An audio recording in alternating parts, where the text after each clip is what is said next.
بسم اللہ الرحمن الرحیم۔ کلاس 9th اے سے لے کر 9th ای تک کے تمام سٹوڈنٹس کلاس مطالعہ پاکستان سبجیکٹ مطالعہ پاکستان پیج نمبر 82 ملاحظہ کیجئے۔ 1956 کا آئین پیج نمبر 82 پہ آج ہمارا لیسن ہے۔ جیسا کہ میں نے پہلے بھی آپ کو بتایا تھا کہ 80 پہ قرارداد مقاصد میں کہ جو پوائنٹس سے اگر آپ وہ ذہن نشین کر لے تو پاکستان کا پہلا آئین جو تھا 1956 وہ آپ کو یاد ہو جائے گا۔ تو آج ہم پڑھیں گے پاکستان کا پہلا آئین 1956 پیج نمبر 82۔ نئے وزیر اعظم چودھری محمد علی کے رہنمائی میں یعنی اس کی سربراہی میں دستور ساز اسمبلی یعنی قانون بنانے والی اسمبلی دستور ساز اسمبلی نے آئین سازی کا کام تیز کر دیا، یعنی ملک کے لیے آئین بنانا ان کی ذمہ داری تھی۔ بالآخر یعنی آخر کار ملک کا پہلا آئین یعنی پاکستان کا پہلا آئین 23 مارچ 1956 کو نافذ ہوا، یعنی عمل میں لایا گیا۔ یہ آئین جو ہے یہ 234 دفعات پر یعنی صفحات پر مشتمل ہے۔ 1956 کے آئین کے خصوصیات کیا تھی آج ہم پڑھیں گے۔ تو یہ اسلامی خصوصیات 1956 کے آئین کے اسلامی خصوصیات۔ 1956 کے آئین میں قرارداد مقاصد کو افتتاحیہ کے طور پر شامل کیا گیا۔ افتتاحیہ یعنی شروع میں جیسا یہ نافذ ہوا اس میں شامل کیا گیا، جس میں کہا گیا تھا یعنی اس آئین میں کہا گیا تھا کہ پوری کائنات کی حاکمیت اللہ تعالیٰ کو حاصل ہے۔ جس طرح کے قرارداد مقاصد میں کہا گیا تھا اسی طرح 1956 کے آئین میں بھی تمام کائنات یعنی دنیا کا مالک جو ہے وہ اللہ تعالیٰ ہے، جس میں اس کا کوئی شریک نہیں۔ پاکستان کے عوام حاکمیت کے اختیارات کا استعمال ایک مقدس امانت کے طور پر استعمال کریں گے۔ یہ 1956 کے آئین کے یہ نکات ہیں، اس کو آپ ذہن نشین کر لیں تمام سٹوڈنٹس۔ ملک کا نام اسلامی جمہوریہ پاکستان رکھا گیا۔ آئین کی روح سے یعنی آئین کی بدولت سے یعنی ملک کا سربراہ یعنی صدر یعنی وزیر اعظم یہ جو ہوگا یہ مسلمان ہوگا۔ آئین میں کہا گیا تھا کہ ملک میں کوئی نیا قانون قرآن و سنت کے منافی نہیں بنایا جائے گا۔ 1956 کے آئین میں کہا گیا ہے کہ ملک کے لیے جو بھی آئین یعنی قانون بنایا جائے گا، کیونکہ یہ اسلامی ملک ہے اور اسلام کے نام پر آزاد ہوا ہے، تو کوئی بھی قانون قرآن و سنت کے خلاف نہیں بنایا جائے گا، اور مروجہ قوانین جو رائج کیا جائے گا قانون مروجہ رائج قوانین کو بتدریج یعنی مسلسل قرآن و سنت کے مطابق ڈھالا جائے گا، یعنی قرآن و سنت کے مطابق اس کا آئین بنایا جائے گا۔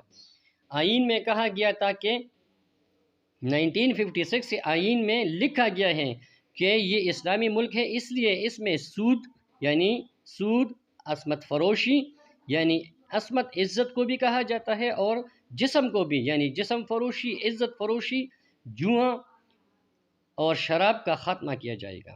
یہ آئین کا حصہ ہے کہ پاکستان اسلامی ملک ہے، اس لیے اس میں نہ سود ہوگا، نہ اس میں جسم فروشی ہوگی، نہ اس میں جوا ہوگا، اور نہ اس میں شراب، اس پر پابندی عائد کی گئی۔ آئین میں زکوٰۃ اور اوقاف کا بہتر بندوبست انتظام کا وعدہ کیا گیا تھا۔ مختصر یہ کہ آئین میں کہا گیا تھا کہ زکوٰۃ جو ہے اس کا بھی انتظام کیا گیا۔ پاکستان ایک فلاحی ریاست ہوگی جس میں مزدوروں کے اوقات بہتر بنانے، تعلیم، میڈیکل کی سہولیات فراہم کرنے، روٹی، کپڑا اور مکان کی ضروریات پوری کرنا حکومت کی ذمہ داری قرار دی گئی۔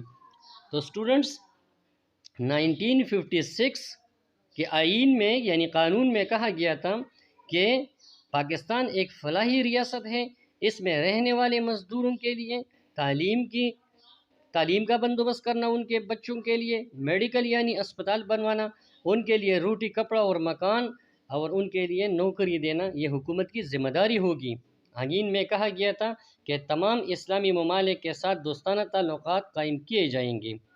ہمارے قانون میں آئین میں یہ لکھا گیا ہے کہ جتنے بھی ملک میں دنیا میں اسلامی ممالک ہیں ان تمام اسلامی ممالک کے ساتھ ہمارے دوستانہ تعلقات ہوں گے، کیونکہ ہم ایک ہی اسلام کے میں جڑے ہوئے ہیں۔ اسلام میں کیونکہ وہ بھی اسلامی ملک ہیں اور مسلمان ہیں اور ہم بھی ہیں، تو اس لیے ہمارے تعلقات ان کے ساتھ دوستانہ ہوں گے اسلام کی بنیاد پر۔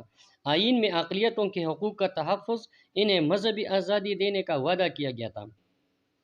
آئین میں یہ بھی کہا گیا تھا کہ پاکستان کے رہنے والے شہریوں کے جو مذہبی آزادی ہے، اس لیے اقلیتوں یعنی ہندو اور سکھوں کو بھی ان کی مذہبی آزادی حاصل ہوگی۔ آئین نے تمام شہریوں کو یکساں بنیادی حقوق تسلیم کیے۔ بنیادی حقوق یعنی پاکستان کے رہنے والے شہریوں کے جو حقوق ہیں ان کو دیے جائیں گے۔ ان حقوق میں جان و مال کے تحفظ، تحریر و تقریر کی آزادی، اجتماع کی آزادی اور حق ملازمت جیسے بنیادی حقوق کو تسلیم کیا گیا۔ تو اس سے آپ اندازہ لگا سکتے ہیں کہ بنیادی حقوق کسے کہا جاتا ہے۔ تو بنیادی حقوق میں ہمارے جان کی حفاظت کرنا، ہمارے مال کی حفاظت کرنا، ہمیں آزادی، ہمیں تقریر کرنے، ہمیں اجتماع اگر ہم کرنا چاہیں تو یہ ہمیں، اور ملازمت دینا، یہ ہماری بنیادی حقوق ہیں، یہ حکومت کی ذمہ داری ہے کہ وہ ہمیں دیں گے۔ آئین نے ہر بالغ شہری کو ووٹ دینے کا حق قرار دیا ہے، یعنی قانون میں کہا گیا ہے کہ جس کی عمر 18 سال سے اوپر ہو جائے اور وہ اپنا قومی شناختی کارڈ بنوا لے تو وہ ووٹ دینے کا مجاز ہوگا، وہ اس کا حقدار ہوگا۔ آئین میں ایک قومی اقتصادی کونسل اور قومی کمیشن قائم کی گنجائش رکھی گئی۔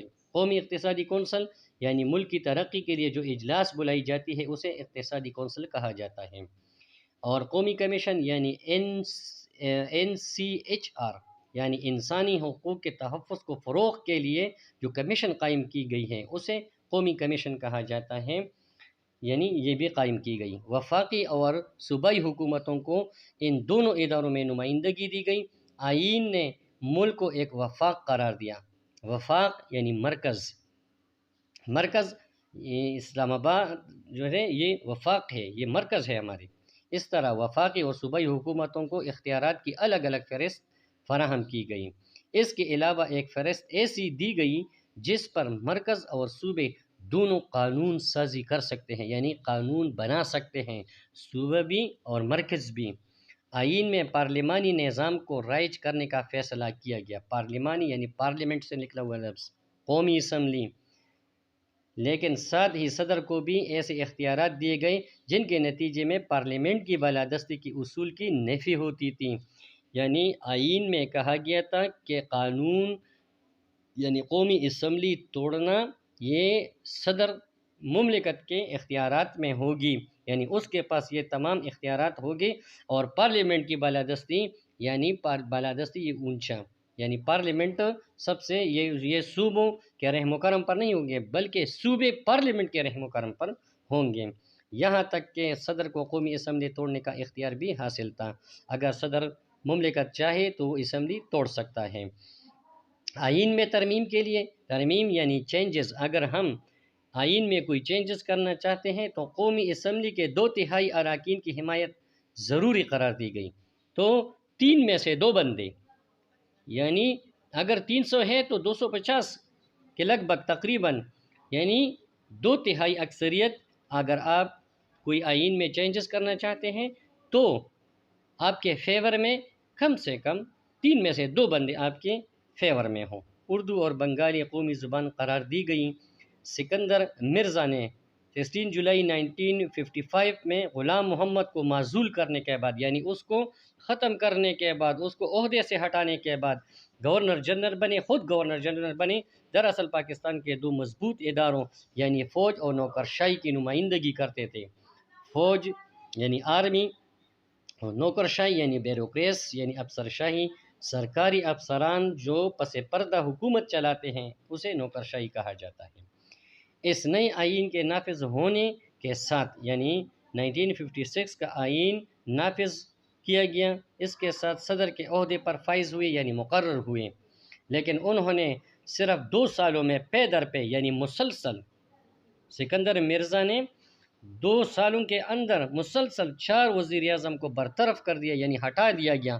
7 اکتوبر 1958 وزیر اعظم فیروز خان نون کو برطرف کرنے کے ساتھ ساتھ سکندر مرزا نے ملک میں مارشل لا نافذ کر دیا، یعنی فوجی امریت، اسے مارشل لا کہا جاتا ہے۔ یعنی جب چھوٹے وزیر اعظم فیروز خان نون کو برطرف کر دیا گیا، یعنی وزیر اعظم کے عہدے سے ہٹا دیا گیا، تو سکندر مرزا نے ملک میں فوجی حکومت یعنی مارشل لا نافذ کر دیا، اور اس طرح 1956 کے آئین کو منسوخ کر دیا گیا، یعنی ریجیکٹ کر دیا گیا، ختم کر دیا گیا۔ Thank you.